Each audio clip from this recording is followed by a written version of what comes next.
तो जनाब आज के समय में हर व्यक्ति एक अपना स्टार्टअप खोलना चाहता है, अपने स्टार्टअप को ग्रो करना चाहता है, एंटरप्रेन्योर बनना चाहता है। ठीक उसी तरीके से करीबन 4 साढ़े 4 साल पहले मेरे मन में भी एक अच्छा खासा आइडिया आया था और उस आइडिया को मैंने सोचा तो उस पर काम करूंगा, उसको एक सक्सेसफुल स्टार्टअप बनाऊंगा। परंतु कुछ लैक ऑफ इंफॉर्मेशन या फिर सही जानकारी ना होने के कारण या कहें रिसोर्सेज ना होने के कारण वो स्टार्टअप मेरा बुरी तरीके फेल हो गया। ठीक उसी तरीके आज मैं आपको बताऊंगा मेरा क्या स्टार्टअप था, क्यों फेल हुआ, क्या कारण थे। सबसे पहले पॉइंट की बात करें कि देखो, जब भी कोई बिजनेस स्टार्ट करो तो बिजनेस से अर्न करने से पहले उसको लर्न करो कि मेरा बिजनेस क्या है, किस तरीके वर्क करेगा, क्या काम होंगे, कैसे कैसे होंगे, सारी चीज़ें आपको पता होनी चाहिए। अगर आपने बिजनेस को लर्न नहीं किया है, सिर्फ स्टार्ट कर दिया है, तो स्टार्टिंग में हो सकता है वो अच्छा परफॉर्म करे, पर एक समय बाद जब उसमें प्रॉब्लम्स आएंगी तो आप उनको हैंडल नहीं कर पाएंगे और उस बिजनेस को सर्वाइव नहीं कर पाएंगे, वो फेल हो जाएगा, ये गारंटेड है। क्योंकि बिना किसी चीज़ को समझे, बिना किसी चीज़ के बारे में जाने आप उसको ज़्यादा दिन तक नहीं चला सकते हैं, मेरा पर्सनल एक्सपीरियंस है। तो सबसे पहले सीख ये मिलती है कि कुछ भी स्टार्ट कर रहे हैं तो उस फील्ड से हमको जानकारी होनी चाहिए कि ये फील्ड किस तरीके से काम करती है। तो यहाँ पे अब हम लोग ये बात करेंगे कि मेरा बिजनेस आइडिया क्या था। सबसे पहले इस पे जानते हैं। तो करीब 4 साढ़े 4 साल पहले ऐसे ही मैं बैठा हुआ था और मुझे वेब डेवलपमेंट से रिलेटेड एक मन में कोई क्वेश्चन आया, तो मैंने सोचा चलो उसको गूगल करते हैं, गूगल पे पता करते हैं। आज के समय के गूगल और तब के समय के गूगल में बहुत ज़्यादा अंतर था, कंटेंट भी इतना नहीं हुआ करता था। तो मैंने गूगल पे जब सर्च किया तो मैंने काफ़ी सारे आर्टिकल्स पढ़े, वीडियोस देखे, करीबन 1-1.5 घंटा मेरा चला गया, पर एग्जैक्ट जो आंसर मुझको चाहिए था, जिस पर मैं सेटिस्फाई हो सकता था, वो मुझे नहीं मिला। और वहीं पे मेरा माथा ठनका कि यार ये जो प्रॉब्लम है ये बहुत बड़ी प्रॉब्लम है।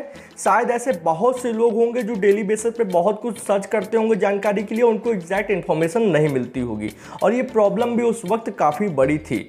तो मैंने सोचा कुछ ना कुछ ऐसा किया जाए, कोई एक ऐसी वेबसाइट बनाए या कोई ऐसी एक एप्लीकेशन बनाए जहाँ पर अगर कोई क्वेश्चन करता है तो उसको एक सेटिस्फाइड आंसर मिले, एग्जैक्ट आंसर मिले जो वो क्वेश्चन कर रहा है। ये नहीं कि उसको बहुत सारे आर्टिकल्स पकड़ा दिए, वीडियो पकड़ा दिया, खुद तुम ढूंढ लो जाके, ऐसा नहीं है, उसको एग्जैक्ट आंसर मिले। सेम वही चीज़ आज के समय पे अगर देखें तो चैट जीपीटी कर रहा है, और चैट जीपीटी के इतनी जल्दी ग्रो होने के, इतने ज़्यादा वायरल होने का रीज़न भी यही है कि वो डायरेक्ट टू डायरेक्ट आपको आंसर देता है। जो आप क्वेश्चन पूछते हो उसमें आपको घुमाता नहीं है, सीधे आपको आंसर दे देता है। सेम यही प्लान, यही चीज़ 4 साढ़े 4 साल पहले मुझे समझ में आ गई थी।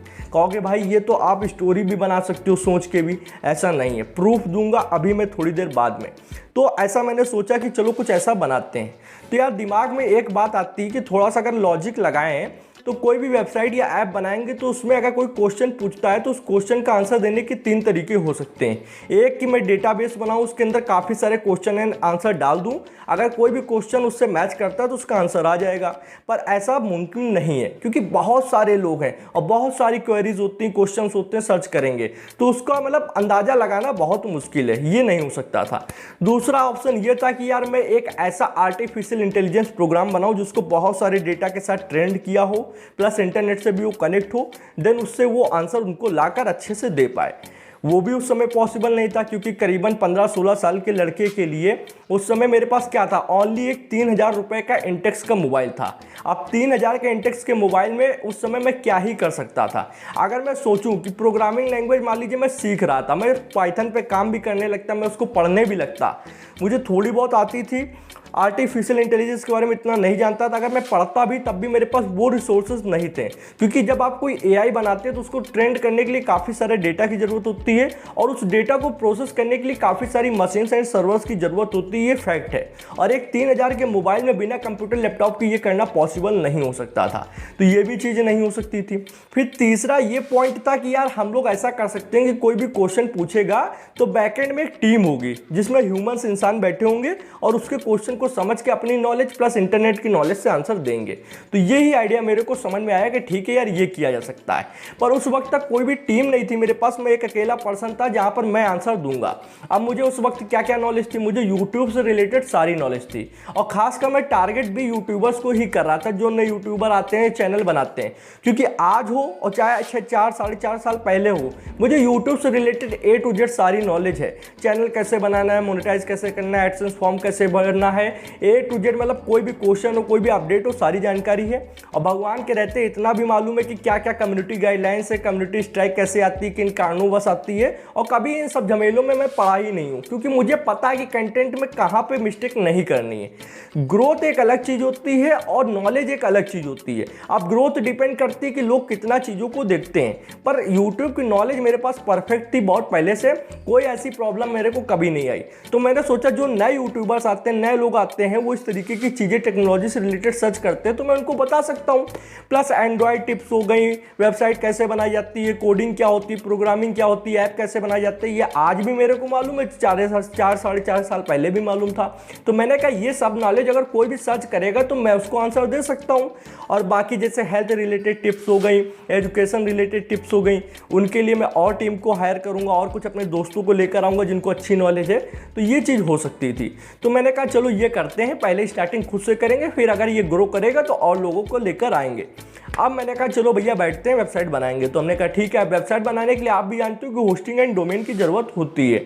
और आज तो फिर भी ये चीज़ सस्ती, पहले के समय में क्या था, होस्टिंग एंड डोमेन काफ़ी महंगी थी, 3 साढ़े 3 4 हज़ार रुपये मेरे पास हो ही नहीं सकते थे। तो मैंने सोचा कि चलो कुछ फ्री वाला सिस्टम यूज़ करते हैं। उसमें एक वेबसाइट होती थी, शायद अभी भी है, इन्फिनिटी फ्री करके, वो 1 साल के लिए आपको बढ़िया से बढ़िया होस्टिंग दे देती थी। और फ्री नॉम करके एक वेबसाइट है, वो आपको डोमेन दे देती थी। अब डोमेन .com .in तो मिलेगा नहीं, पर हाँ .ga .ck .tk ऐसे करके .ml करके मिल जाते थे। तो मैंने रजिस्टर्ड कर दिया, मैंने YT हेल्प नाम से उस वेबसाइट को रजिस्टर्ड किया। आपको लोगो भी दिख रहा होगा अभी, ठीक है। ये YT हेल्प रजिस्ट्रेशन होने के बाद में जनाब, अब मैंने एक वेबसाइट बनाई। वेबसाइट को मैंने प्योर कोडिंग से नहीं बनाया, तो मैं साफ आपको बता देता हूँ, मैंने कोडिंग का भी यूज़ किया था प्लस टेम्पलेट का भी यूज़ किया था, क्योंकि यार उस समय मैं सीख रहा था। बन गई वेबसाइट भैया, कोडिंग मतलब नॉलेज थी ऐसा नहीं है, पर मुझे जल्दी से जल्दी चीज़ों को करना था एग्जीक्यूट, तो मैंने टेम्पलेट एंड कोडिंग दोनों मिक्स करके वेबसाइट रेडी कर दी थी। अब क्या था कि वेबसाइट तो होएगी, पर एंड्रॉयड यूजर्स के लिए ऐप भी चाहिए। ऐप उस समय क्या होता था, जावा या कॉटलिन सीखो, कंप्यूटर भी होना चाहिए, कोई भी ऐसा रिसोर्स था नहीं। तो मैंने सोचा कि ऐसा करते हैं कि ऐप को, उस समय एक वेबसाइट हुआ करती थी ऐप गीजर करके कुछ नाम था, तो वो क्या करती थी, ऐप बनाकर देती थी। तो मैंने उस वेबसाइट पर गया, रजिस्ट्रेशन किया और अपनी वेबसाइट को ऐप में कन्वर्ट किया। मतलब रहेगी वेबसाइट पर एक ऐप के रूप में आपको दिखेगा, और उसका भी सेम वही लोगो रखा जो भी आपको दिख रहा है, ठीक है। अब ये रजिस्ट्रेशन होने के बाद मेरे पास एक ऐप था, एक वेबसाइट थी, बढ़िया भैया। अब मैंने क्या किया कि चलो अब इसको लॉन्च कैसे करें, कुछ बजट तो था नहीं। तो लॉन्च करने के लिए मैंने बताया कि यूट्यूब की नॉलेज थी, तो इसका मतलब यूट्यूब चैनल भी था मेरे पास, तो उस चैनल को मैं ग्रो कर रहा था। वो ये चैनल नहीं, इससे पहले चैनल था, उसका नाम SP क्रैकर है, 10,000 सब्सक्राइबर्स अभी हैं उस पर। तो मैंने वहाँ पर एक वीडियो बनाई और वीडियो पे पूरा ऐप के बारे में समझाया और बताया कि कैसे मेरे पास जो चीज़ें नहीं थी वो मैं आपको देना चाहता हूँ, आपकी हेल्प करना चाहता हूँ। अब उस समय जो भी मेरे पास लाइटनिंग सेटअप था या जो भी था यार, ठीक है, पर मैंने अपनी तरफ से पूरी कोशिश की। और उस वीडियो की लिंक आज भी मैंने डिस्क्रिप्शन में डाल रखी, मैंने इंटरनेट से हटाई नहीं है, क्योंकि वो मेरा प्रूफ है, मेरी एविडेंस है। मैंने कोई भी प्रूफ के बिना कोई वीडियो बनाई नहीं है। बहुत से लोग इंटरनेट पे इस तरीके बिजनेस रिलेटेड या अपने स्टार्टअप फेल हो गया इस तरीके वीडियो बनाते हैं, पर कोई प्रूफ नहीं देते हैं, कुछ लोगों को छोड़कर। तो मैंने जो आपको बता रहा हूं उसका बाकायदा सारे प्रूफ ले रखा हूं, डिस्क्रिप्शन में उस वीडियो की लिंक डाल दी है। अभी आगे सुनो, बहुत मजा आने वाला है। तो भैया लॉन्च कर दिया। लॉन्च होने के बाद में अभी कुछ खास रिस्पॉन्स नहीं, 30-40 व्यू आ चुके थे। और उसके बाद में मैंने क्या किया कि उस पर काम करना स्टार्ट किया। मैंने कोडिंग की मदद से उसमें स्टोरी टैब का ऑप्शन डाला। स्टोरी टैब के ऐप के अपडेट जैसे आती हैं तो उसमें स्टोरी में बता दिया करता था। तो ये सारे फीचर्स मैं डेवलप कर रहा था। डेवलप करने के बाद में मैंने फिर एक और वीडियो बनाई करीबन 2-3 महीने बाद में, और उस वीडियो को भी अपने चैनल पर डाला। वो भी वीडियो पूरी प्लेलिस्ट है 3 वीडियो की, मैंने लिंक डिस्क्रिप्शन में डाल रखी है, आप देख सकते हो उस वीडियो को जानने के बाद। तो वो वीडियो डालने के बाद करीब 40-50 व्यू आए थे उस पर शायद। और मैं सोया, और सोने के बाद दूसरे दिन जब मैंने उठा और एप्लीकेशन खोल के देखा, तो चूंकि मैं एडमिन था, क्योंकि मेरा मतलब जो ऐप है उसका मैं मालिक हूँ, तो मुझे यूजर्स में दिखा क्या कि करीब 20,000 लोगों से ज़्यादा रजिस्टर्ड कर चुके हैं। अब आप भी सोच रहे होगे कि भैया क्या पागल बनाने के लिए मैं ही मिला हूँ आपको। व्यू तो यूट्यूब पे आए थे आपके 30-40-50 व्यू, और 20,000 लोगों ने कैसे रजिस्ट्रेशन कर लिया। सही आप सोच रहे हो, मुझे भी खुद यकीन नहीं हो रहा था कि यार 20,000 लोगों ने कैसे रजिस्ट्रेशन कर लिया। पर आगे सुनो, अभी बहुत मजा आएगा। तो हुआ क्या कि यार समझ में तो आ रहा था कि लोग 20,000 रजिस्टर्ड है और रजिस्टर्ड कर रहे हैं। तो मैंने वहाँ पे देखा क्या कि यार ये जो रजिस्ट्रेशन हो रहे हैं यूजर्स, ये कुछ अजीब सा नाम रख रहे हैं। मतलब अकाउंट में जैसे हम लोग क्या नॉर्मल अपना नाम रखेंगे, उसी तरीके वो कुछ अजीब सा नाम रखा है। तब मैंने चेक किया, वो यूजर्स थे नहीं, मतलब यूजर्स तो थे पर वो ह्यूमन नहीं थे, इंसान नहीं थे हम लोग की तरीके, वो थे बॉट्स। और बॉट्स कर रहे थे रजिस्ट्रेशन। अब सोचने वाली बात ये कि मेरी पूरी एप्लीकेशन पे 20,000 से ज़्यादा बॉट्स आ चुके थे और वो कर क्या रहे थे, गलत सलत वेबसाइट जो पॉर्न साइट्स होती हैं उनकी लिंक डाल रहे थे मेरी ऐप के अंदर, प्लस प्रोडक्ट की लिंक डाल रहे थे और कुछ अलग ही भाषा में मतलब अपने कमेंट करते जा रहे थे और मुझे खुद नहीं समझ में आ रहा था कि क्या भाषा है, क्या बात कर रहे हैं, और कुछ अजीब सा वो वर्णन कर रहे थे। अब ये हुआ किस तरीके, क्योंकि मैंने जो ऐप बनाया था उसमें जो लॉगिन मतलब आप जब फर्स्ट टाइम रजिस्ट्रेशन करने जाते हो तो आपने देखा होगा वेबसाइट के अंदर आपको रिकैप्चा फिल करने का ऑप्शन आता है, जहां पर आप क्या कहते हो कि फोटो को सिलेक्ट करते हो या फिर कोई भी तरीके का रिकैप्चा डालते हो। वो मैंने कुछ लगाया हुआ नहीं था। अब रिकैप्चा था नहीं तो बॉट्स क्या करते थे, रजिस्ट्रेशन कर लेते थे, उनको प्रॉब्लम होती नहीं थी। तो मैंने कहा ये प्रॉब्लम बहुत सीरियस है। फिर मैंने कोडिंग की हेल्प से एक रिकैप्चा बनाया, उसको वहाँ पर इंटीग्रेट कर दिया। वो रिकैप्चा कुछ इस तरीके था कि उसमें 3 डिजिट्स के नंबर होते थे, उनमें कैलकुलेशन करके आपको उसका आंसर फिल करना होता था। जैसे 8 + 8 × 2 तो 8 + 8 16 दूना 32, इस तरीके का आंसर देना होता था। तो अब क्या हुआ कि आने वाले जो बॉट्स थे वो तो रुक चुके, पर जो ऑलरेडी रजिस्ट्रेशन कर चुके हैं उनका क्या होगा। तो चूंकि ऐप ही मेरा था, पूरा मेरे पास पावर था, तो मैंने उसको MySQL डेटाबेस से कनेक्ट किया हुआ था। तो मैं डेटाबेस के अंदर गया, होस्टिंग के अंदर, और वहाँ से सारे यूज़र्स को मैंने एक एक करके हटा दिए। चूँकि बॉट्स थे, रियल यूज़र्स थे नहीं, तो मुझे हटाने में भी कुछ खास तकलीफ हुई नहीं। यार रियल लोग होते तो खुद को भी तकलीफ होती। मैंने सबको हटाया, डेटा पूरा क्लियर किया, ऐप बढ़िया से सही हो गया और फिर उस पर काम करता रहा। मैंने कहा अब इसको एक बार फिर से लॉन्च करते हैं। मैंने एक और यूट्यूब पर वीडियो बनाई, उसी से रिलेटेड उसको समझाया कि कैसे क्या होता है, थोड़ा टाइटल में हेर फेर कर देता था। अब वो जो वीडियो बनाई है तो उस पर व्यूज़ थोड़े बहुत आए थे और इस तरीके से काम चलता जा रहा था। साथ में मैंने एक ऐड भी शूट किया। ऐड किस टाइप का था, बहुत नॉर्मल सा। एक अपना दोस्त था, उसको फ़ोन किया कि भाई तुम्हारे पास लैपटॉप है, कह रहा हाँ लैपटॉप है। तो हमने कहा तुम लैपटॉप लेके बैठ जाना, मैं कुछ इस तरीके से आऊँगा और कुछ भी तुम क्वेश्चन पूछना, मैं उसमें बताऊँगा कि किस तरीके से क्या करना है। अब देखो प्रूफ के तौर पर मेरे पास ऐड भी रखा हुआ है, पता नहीं कब का शूट किया था, उसमें आप मेरी शक्ल देख के जान जाओगे कि बहुत पहले का ऐड है। चलिए वो ऐड मैं आपको दिखाता हूँ।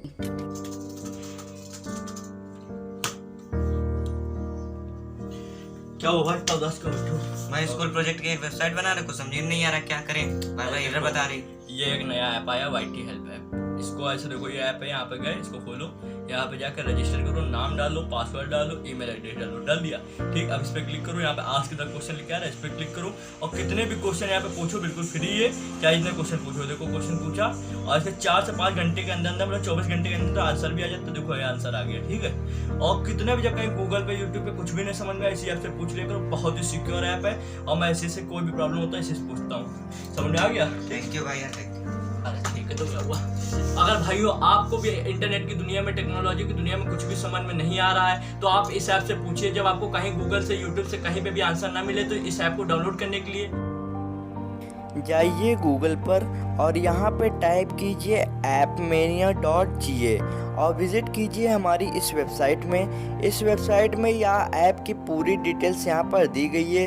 आप इस वेबसाइट को खोलकर यहाँ पे ऐप को कैसे यूज़ करना है पूरी डिटेल्स यहाँ से पढ़ सकते हैं और यहाँ पे सीख लीजिए कि इस ऐप को कैसे यूज़ करना है। सारी डिटेल्स यहाँ पॉइंट बाय पॉइंट दी गई है और आप सिर्फ ऐप को इसी वेबसाइट से डाउनलोड कर सकते हैं। यहाँ पर डाउनलोड लिंक अवेलेबल है। अभी प्ले स्टोर पर इसे नहीं उतारा गया है क्योंकि इसका सोर्स और बजट कम है और यह पूरी तरीके से देखो आपने ऐड देख लिया है।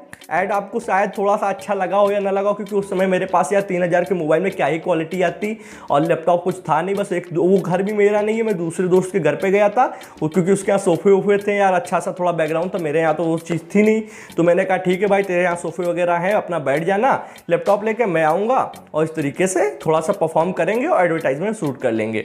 और ये ऐड जो मैंने आपको दिखाई है मैंने शूट कर ली। शूट करने के बाद में इसको टिकटॉक चलता था तब टिकटॉक पर डाला और जहाँ जहाँ पे मैं डाल सकता था मैंने डाला। चैनल भी एक आधे यूट्यूब के थे उस पर भी डाला, जो मतलब अभी मैं रन नहीं करता हूँ। तो क्या हुआ कि धीरे धीरे इस तरीके काम चल रहा था। साल भर होने को आया, करीब 10 दिन बचे थे, मेरे पास नोटिस आ चुका था कि भैया आप अपने ऐप को जो होस्टिंग एंड डोमेन है उसको रिन्यू कराइए, नहीं तो बंद कर दिया जाएगा। पैसे तो थे नहीं, क्योंकि मैंने ऐप का कोई भी रेवेन्यू मॉडल नहीं बना रखा था कि मैं ऐप से अर्न कैसे करूंगा। और अर्न तो तभी किया जा सकता है जब यूजर्स हों, तो भैया अर्न करने का कोई रेवेन्यू मॉडल था नहीं, पैसे थे नहीं, मजबूरन मुझे उस ऐप को बंद करना ही पड़ेगा।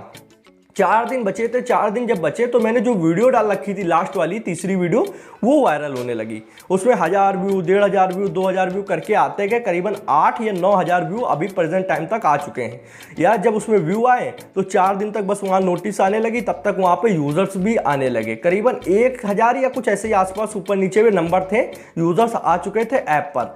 और यूज़र्स पहले मतलब जब मैंने सेकंड वीडियो डाली थी तो उसमें भी यूज़र्स आए थे, करीबन 3-4 यूज़र्स आए थे। वो क्वेश्चन वगैरह करते थे कि हाँ भैया ये कैसे करना है, वो कैसे करना है। 3-4 यूज़र्स थे, पर यार 3-4 यूज़र्स से होता भी क्या है, हफ्ते में 1-2 क्वेश्चन पूछ लिया, ठीक है। पर जो तीसरी वीडियो जब वायरल हुई तो करीबन 1000 यूज़र्स आए, और जैसे ही 1000 यूज़र्स ऐप पर आए, क्वेश्चन पूछने लगे, उनको ऐप पसंद आने लगा। और 3 दिन मात्र बचे थे मेरी ऐप को ख़त्म होने में, मेरे पास पैसे नहीं थे बिल्कुल भी। और वहाँ पर क्या हुआ, होस्टिंग वालों ने डाउन कर दिया। आप भी जानते हो कि जब फ्री होस्टिंग होती, ज़्यादा यूज़र्स आ जाते हैं तो बैंडविड्थ डाउन कर दी जाती है।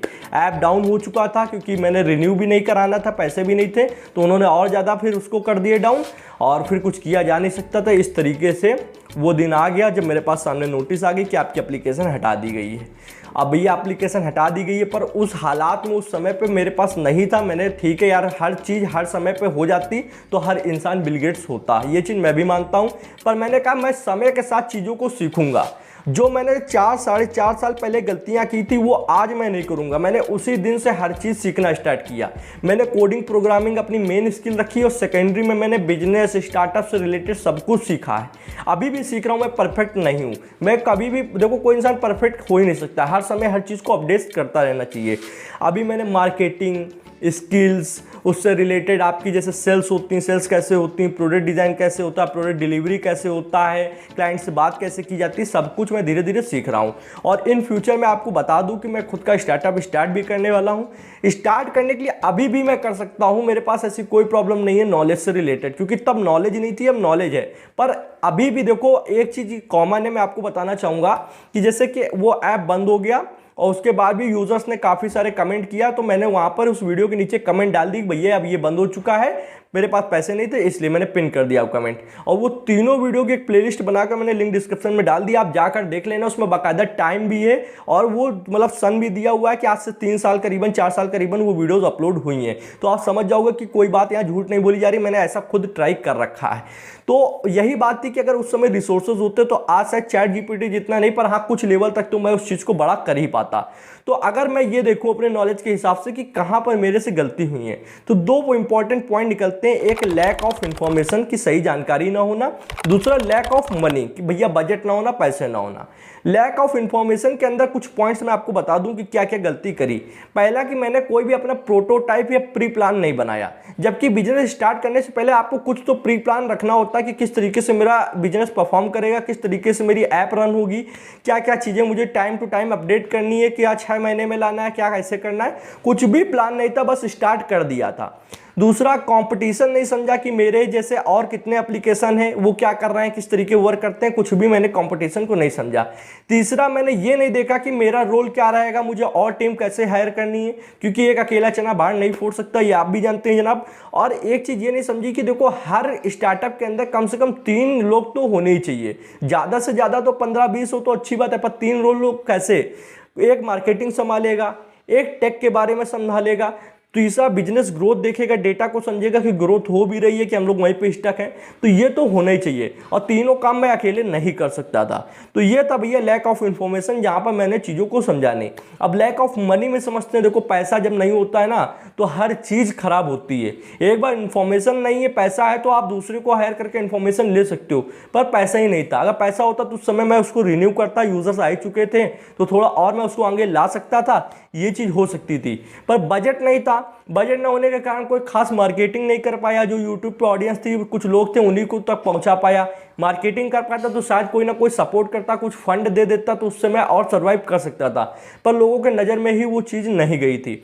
अब इसके बाद में जब मैंने उस चीज़ को टालना धीरे धीरे शुरू किया तो मार्केटिंग नहीं हो पाई, टीम का जो सोचा था तो टीम नहीं आ पाई, क्योंकि जाहिर सी बात है कोई भी आपके साथ फ्री में काम नहीं करेगा। हर किसी को अपना कुछ ना कुछ पैसा चाहिए होता है, और शायद पैसा होता तो मैं टीम को ला सकता, वो काम संभालती, क्योंकि टेक वाली टीम टेक का काम संभालती, मार्केटिंग वाली मार्केटिंग संभालती, बिजनेस ग्रोथ मैं देखता, पर नहीं हो सकता था। तो मनी कहीं ना कहीं बहुत बड़ा एक फैक्टर होता है। और जनाब यही चीज़ मैंने कहा कि उस समय मेरे पास रिसोर्सेज ये चीज़ों के नहीं थे। अगर पैसा नहीं था, इन्फॉर्मेशन भी सही नहीं थी। अगर होती तो शायद आज उस चीज़ पे मैं काम करता। और मेरे दिमाग में ये भी आइडिया था कि मैं सिर्फ ह्यूमंस तक ही नहीं, मैं बाद में सारे डेटा को कलेक्ट करता जाऊंगा और मैं एक एआई पे भी उस पर काम करूंगा, आर्टिफिशियल इंटेलिजेंस पे, जितनी जल्दी मैं सीख सकूंगा। फिर उसमें क्या है कि ह्यूमंस भी आंसर देंगे प्लस एआई भी आंसर देगा, तो लोगों को और ज़्यादा एग्जैक्ट इन्फॉर्मेशन मिल पाएगी। तो मेरा आइडिया अच्छा था। और एक चीज़ ये सोची जा सकती है कि बिजनेस का रूल यही होता है कि अगर मान लो आप कोई चीज़ स्टार्ट कर रहे हो और आपको लगता है कि यहाँ पर प्रॉब्लम आ सकती है, अगर आपको प्रॉब्लम आ रही तो वो और लोगों को भी प्रॉब्लम आती है। मतलब जो हम लोग लाइफ में फील करते हैं वही दूसरे भी फील करते हैं। और अगर आपने अपनी प्रॉब्लम का सॉल्यूशन निकाल रखा है तो आप समझ लो दूसरों को भी वो सॉल्यूशन दे सकते हो। यही बिजनेस कहलाता है, यही स्टार्टअप होता है। और जनाब बस पर्सन पे डिपेंड करता है, नंबर ऑफ पर्सन पे, कि आपकी प्रॉब्लम कितनी बड़ी है, ज़्यादा लोगों तक वो प्रॉब्लम आ रही है या कम लोगों तक, ठीक है। उसी हिसाब से आपका बिजनेस ग्रोथ भी होती है। तो ये थी मेरी स्टार्टअप की फेलियर की कहानी, जहाँ पर मैंने एक आइडिया को लाया, उस पर काम किया और मैं बहुत जल्दी, अगर पैसे होता तो मैं कंपनी रजिस्ट्रेशन भी कराता। मैंने सारी चीज़ें जानकारी ले रखी थी किस तरीके से उसको रजिस्ट्रेशन कराना है। पर कहते हैं ना कि जब सपोर्ट ही नहीं है तो एक अकेला इंसान कितना ही क्या कर लेगा। और आज भी देखो सोचने वाली बात ये कि मैं बिजनेस को, जैसा मैंने बताया कि मैं स्टार्ट कर सकता हूँ, अभी इन्फॉर्मेशन तो काफ़ी है, नॉलेज भी काफ़ी है, मैं उसको चला भी ले जाऊँगा। पर पैसे की रीज़न अभी भी वही है, क्योंकि इस चैनल से मैं कुछ अर्न कर नहीं रहा हूँ। सेकंड चैनल पे भी क्या है कि जब मैं काम नहीं कर, मेरा पूरा फोकस इस समय इसी चैनल पे मैं पूरा पढ़ा रहा हूँ, मेरा अपना पूरा 12 घंटे 13 घंटे मैं इसी पे देता हूँ, बाकी अपनी लाइफ पे देता हूँ, खुद भी पढ़ता हूँ। तो उस चैनल पे मैं कुछ भी काम नहीं कर रहा हूँ तो उससे भी कोई पैसा नहीं आ रहा है। वो मोनेटाइज है पर उस पर व्यूज़ नहीं आएंगे तो यार कोई देखेगा नहीं, तो पैसा आएगा नहीं। और ये अभी मोनेटाइज नहीं है, इसमें करीबन 1000 घंटे बचे हैं। अगर आप लोग इस वीडियो को देख रहे हैं, आप लोगों तक पहुँच रही, तो प्लीज़ सपोर्ट करना, इस वीडियो को देख लो या लाइक कर दो। और जाकर प्लेलिस्ट पे देखो, शायद आपको कोडिंग कोर्सेज अच्छे मिले। मैंने सी लैंग्वेज, HTML, CSS सब सिखा रखा है। कुछ भी अच्छा लगे तो देख सकते हो जाकर, इससे बहुत ज़्यादा सपोर्ट मिल सकता है। तो बस यही बात है कि यार अभी भी मेरे पास बजट नहीं होने के कारण मैं अपने खुद का कुछ स्टार्ट नहीं कर पा रहा हूँ। मेरे पास आइडिया इतने अच्छे हैं जिससे लोगों का भला हो सकता है। बहुत सारे ऐसे छोटे छोटे वेंडर्स होते हैं, बिजनेस होते हैं, उनका मैं भला कर सकता हूँ, क्योंकि मुझे वेब डेवलपमेंट अच्छे से आता है, मैं और भी चीज़ें कर सकता हूँ। पर किसी चीज़ को बड़े स्केल पे ले जाने पे नहीं हो पाता है। मैं एक AI के बारे में भी सोच रहा हूँ कुछ डेवलप करने के लिए, पर यार लास्ट में आएगा यही कि मैं जब ज़्यादा दिन सर्वाइव नहीं कर पाऊंगा, मैं ज़्यादा दिन होस्टिंग डोमेन नहीं ले पाऊंगा, या फिर उसको मार्केटिंग में जो पैसा लगता है आप जानते हो नहीं हो पाएगा, तो ये नहीं हो सकता है। और जो लोग कहते हैं कि आप बिना पैसे के बिजनेस ग्रो कर जाता है, देखो सच में बताऊँ, ग्रो कर सकते हो, पर जिस लेवल पे आप सोच रहे हो ना, नहीं कर सकते हो। क्या ही कर लोगे, AI से कितना ही काम करा लोगे, एट द एंड आपको पैसे लगाने ही पड़ेंगे। बिना पैसे के बिजनेस नहीं होता है। तो करीबन अगर 20-30 हज़ार रुपये भी हैं तो आप स्टार्ट कर सकते हो, पर अभी नहीं है मेरे पास। जो है मैंने लगा चुका हूँ उसी सब सेटअप पर। और ये थी मेरी बिजनेस की कहानी, जो मैंने सोचा तो आइडिया बढ़िया था, पर स्टार्टअप वो नहीं बन पाया। बन सकता था, पर आगे देखते हैं, और काम करेंगे, मेहनत करेंगे। मेहनत से देखो पीछे नहीं हटना है। ज़्यादा से ज़्यादा मैं कोर्सेज इस चैनल पे अपलोड करने की अभी सोच रहा हूँ। मेरा एम यही है कि मैं जितनी प्रोग्रामिंग लैंग्वेजेस हैं उनके अच्छे अच्छे courses Hindi language plus notes के साथ डाल दूँ, आपको भी थोड़ा सा मोटिवेट कर दूँ कि आप भी पुश हों, आप भी काम करें, आप भी चीज़ों को सीखें। सेल्फ ग्रोथ कंटेंट जो होते हैं, वो जितनी नॉलेज है वो भी मैं आपको दे सकूँ, बस अभी यही है। और अभी मैं बस इस चैनल को रन कर रहा हूँ, मेरे पास कोई पैसा नहीं, कोई बजट नहीं है। बस जितना हो सकता है मैं जहाँ से थोड़ा बहुत अर्न करता हूँ वहाँ इस पर लगा देता हूँ, बाकी कोई प्रॉब्लम नहीं है। इसी साथ वीडियो को यहाँ पे अलविदा लूँगा। वीडियो पसंद आए तो आप एक लाइक कर सकते हैं, चैनल पर नए आए तो चैनल को सब्सक्राइब कर ले, बेल आइकन को प्रेस कर ले, जिससे आने वाले interesting coding videos and course notification आप लोग को मिलती रहेगी। प्लेलिस्ट चेकआउट कर सकते हैं। आज की वीडियो में जनाब इतना ही था। थैंक्स फ्रेंड्स, जय हिंद, जय भारत।